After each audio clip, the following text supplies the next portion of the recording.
ஆயுர்வேதம் ஒரு பொக்கிஷம், நம் ஆயுள் நீட்டக்கும் அற்புதம்.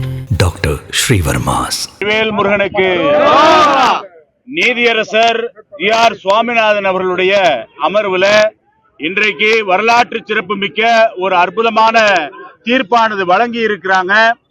இன்றைக்கு மதுரை மாநகரனுடைய கமிஷனர் அவர்களுடைய பாதுகாப்பின் கீழ் தேவையான அளவுக்கு காவல்துறை பாதுகாப்போட சேர்ந்து இன்றைக்கு திருப்பரங்குன்றத்துல தீபம் ஏற்ற வேண்டும் அந்த தீபத்தூணில என்று நீதியரசர் சொல்லியிருக்காங்க.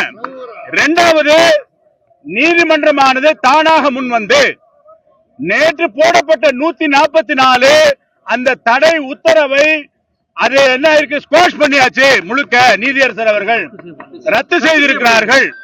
அதே போல நாளைக்கு காலை இன்றைக்கு தீபம் ஏற்றிய பிறகு நாளை காலை சுமார் 10 முதல் 10:30 மணி வரை அளவில் அங்க வந்து என்ன நடந்தது அப்படிங்கிற ரிப்போர்ட் ஆனது நீதிபதி அவர்கள் முன்பாக சமர்ப்பிக்க வேண்டும் என்றோ நீதியரசர் அவர்கள் சொல்லி இருக்கிறாங்க.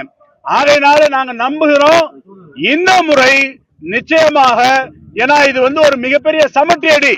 இது ஒரு காவல்துறை புரிந்து கொள்ளணும்.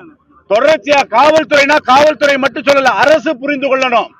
இது இந்துக்களினுடைய மன உரிமை குரல், இது வழிபாட்டினுடைய உரிமை. நாங்க ஏதோ சாதாரணமா எதையோ கேட்கல.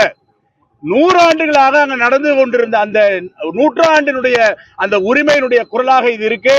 அங்க பக்தர்கள் மிகப்பெரிய ஆவலோட இந்த ஆண்டாவது அது நடந்து விடாதா என்ற ஒரு ஏக்கத்துல இருக்காங்க.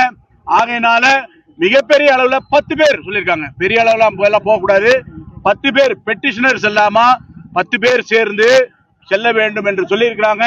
அதற்கு முழுமையான பாதுகாப்பை இங்க நகரத்தினுடைய கமிஷனர் அவர்கள் தலைமையில, காவல்துறை நகர காவல் ஆணையர் அவர்கள் தலைமையில காவல்துறை கொடுக்க வேண்டும் தேவையான பாதுகாப்பை அப்படி சொல்லியிருக்காங்க.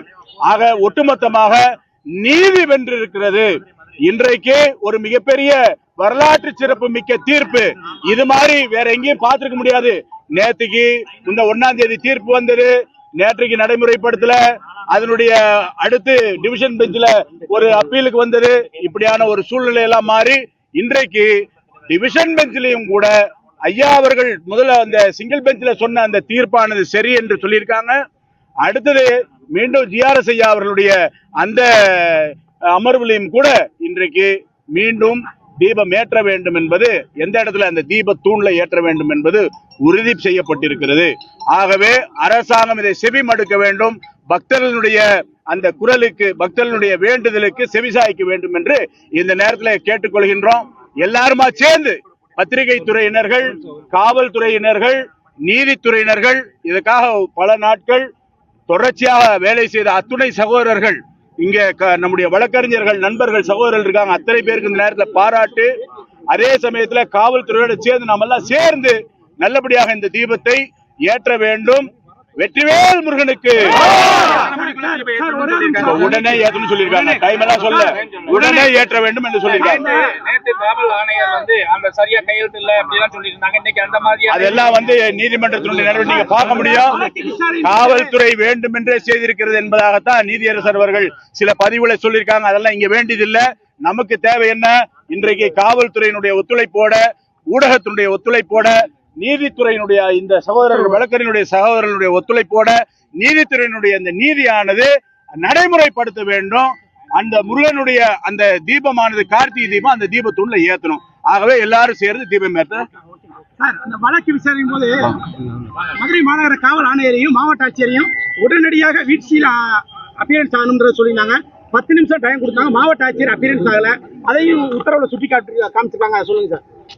நேற்றைய தினம் மாண்புமிகு நீதியரசர் ஜி.ஆர். சுவாமிநாதன் அவர்கள் கண்டெம்ட் பெட்டிஷன் இடைக்கால உத்தரவு பிறப்பித்தார்.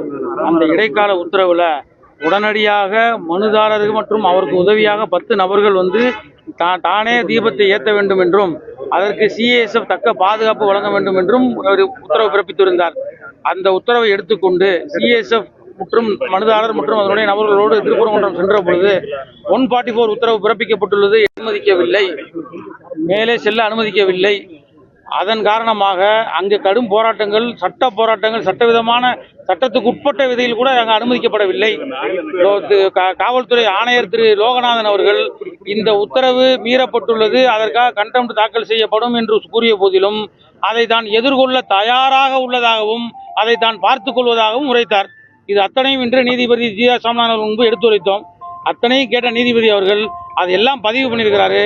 ஆனா அவங்கள தண்டிக்கிறது முக்கியமா, இல்ல கார்த்திகை தீபம் பல லட்சம் பல கோடி மக்களுடைய அந்த ஆன்மீகத்தினுடைய இது முக்கியமான கருத்துல கொள்ளும் பொழுது இன்னைக்கு கார்த்திகை தீபத்துல விளக்கேற்ற வேண்டியதுதான் முக்கியம்னு சொல்லி இன்று உடனடியாக மனுதாரர் மற்றும் அவருடன் சேர்ந்த 10 நபர்கள் மலை உச்சியில் விளக்கேற்ற வேண்டும் என்றும் தீபத்தூணில் விளக்கேற்ற வேண்டும்.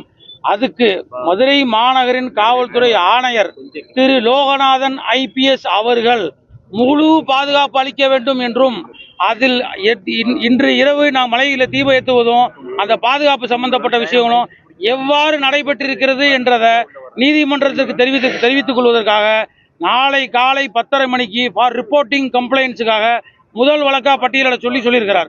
இந்த உத்தரவை அமல்படுத்துறதுக்கு வேற எதுவும் காரணங்கள் சொல்வீங்க அப்படிங்கிற மாதிரி நம்ம எல்லாரும் உங்க எல்லாரும் மாதிரியும் விளக்கேற்றணும்னு ஆசையா இருக்கும். அங்க போன பின்னாடி தான் என்னன்னு தெரியும். இந்த அரசாங்கம் நீதிமன்றத்தை மதிக்குதான்றது அங்க போனாதான் தெரியும்.